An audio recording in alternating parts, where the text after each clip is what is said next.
ಕಂದ ಆದ್ರೆ ಓಡು, ಇಲ್ಲ ಅಂದ್ರೆ ನಡಿ, ಅದೂ ಆಗಿಲ್ಲ ಅಂದ್ರೆ ತೆವಳು.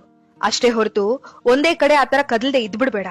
ಉದ್ಯೋಗ ಹೋಯ್ತು ಅಂತ, ವ್ಯಾಪಾರದಲ್ಲಿ ನಷ್ಟ ಆಯ್ತು ಅಂತ, ಸ್ನೇಹಿತರು ಮೋಸ ಮಾಡ್ಬಿಟ್ರು ಅಂತ, ಪ್ರೀತಿ ಮಾಡಿದವ್ರು ಬಿಟ್ಟು ಹೋದ್ರು ಅಂತ ಹಾಗೆ ಇದ್ದು ಹೋದ್ರೆ ಹೇಗೆ?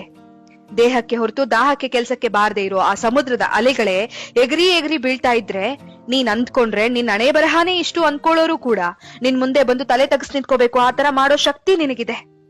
ಆದ್ರೆ ನಿನಗೆ ಬಂದ ಸ್ವಲ್ಪ ಕಷ್ಟಕ್ಕೆ ನೀನೇ ಈ ತರ ತಲೆ ತಗ್ಗಿಸ್ಬಿಟ್ರೆ ಹೇಗೆ? ಸೃಷ್ಟಿಯಲ್ಲಿ ಚಲನೆಯಲ್ಲಿರುವ ಯಾವ ಅಣುನು ಸುಮ್ನೆ ನಿಂತ್ಕೊಳ್ಳೋದಕ್ಕೆ ಸಾಧ್ಯನೇ ಇಲ್ಲ. ಹರಿಯೋ ನದಿ, ಬೀಸೋ ಗಾಳಿ, ರಾತ್ರಿ ಕಳೆದ ಮೇಲೆ ಬರೋ ಸೂರ್ಯ, ಅಂದ್ಕೊಂಡಿರೋದು ಸಾಧಿಸ್ಬೇಕು ಅಂತ ನಿನ್ನೊಳಗಡೆ ನರ ನರದಲ್ಲೂ ಹರಿತಿದೆಯಲ್ಲ ರಕ್ತ, ಅದ್ರ ಸಮೇತ ಏನು ನಿಲ್ಲೋದಕ್ಕೆ ಸಾಧ್ಯ ಇಲ್ಲ. ಏಳು, ಹೊರಗಡೆ ನಡಿ. ಆ ಮನಸ್ಸಿನ ಸಂಕೋಲೆಗಳಿಂದ ನಿನ್ನನ್ನ ಬಿಡಿಸ್ಕೊ. ಒಂದೊಂದೇ ಹೆಜ್ಜೆ ಹಾಕ್ತಾ ನಡೆಯೋದಕ್ಕೆ ಶುರು ಮಾಡು. ನೀನ್ ಮಲಗೋ ಹಾಸಿಗೆ ನಿನ್ನ ಹಾಳು ಮಾಡೋಕೆ ಮುಂಚೆನೆ ಆಲಸ್ಯನ ಕಿತ್ತೆ ಎಸ್ದು ಬಿಡು. ನಿನ್ನ ಆತ್ಮಸಾಕ್ಷಿ ನಿನ್ನ ಪ್ರಶ್ನಿಸುವ ಮುನ್ನವೇ ಉತ್ತರ ಏನು ಅಂತ ಕಂಡ್ಕೋ. ನಿನ್ನ ನೆರಳು ನಿನ್ನ ಬಿಟ್ಟು ಹೋಗೋಕ್ಕೂ ಮುಂಚೆನೆ ಬೆಳಕಿಗೆ ಬಂದ್ಬಿಡು.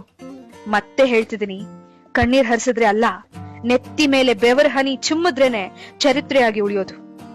ಇದು ಓದಿದ್ರೆ ಪದಗಳು ಮಾತ್ರನೇ, ಆಚರಿಸಿದ್ರೆ ಅಸ್ತ್ರಗಳು.